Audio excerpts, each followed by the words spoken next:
اس دنیا کے اندر ہمارے پاس مواقع ہیں کہ ہم کاش کے ذریعے کچھ تمنا کرتے ہیں اور اپنی آنے والی زندگی میں اپنی پچھلی غلطیوں سے ہم کچھ سیکھ لیتے ہیں، آنے والی زندگی کو سدھار لیتے ہیں، لیکن جب یہ زندگی ختم ہو جائیں گی اور جب اللہ تبارک و تعالیٰ فیصلہ فرما دے گا، جنت والے جنت میں، جہنم والے جہنم میں چلے جائیں گے، تو اس وقت یہ لفظ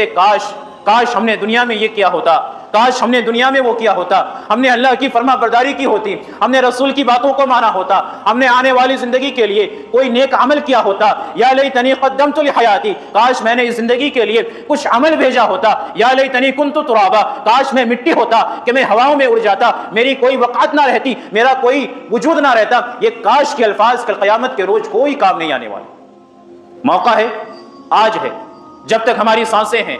اسی وجہ سے اللہ تبارک و تعالیٰ نے قرآن مجید کے اندر جا بجا جہنم کا تذکرہ کیا، جا بجا جہنم کی آگ کا تذکرہ کیا، جہنم کی صفتوں کو بیان کیا، تاکہ عقل رکھنے والے اس سے کچھ عقل لیں، نصیحت حاصل کرنے والے اس سے نصیحت حاصل کریں۔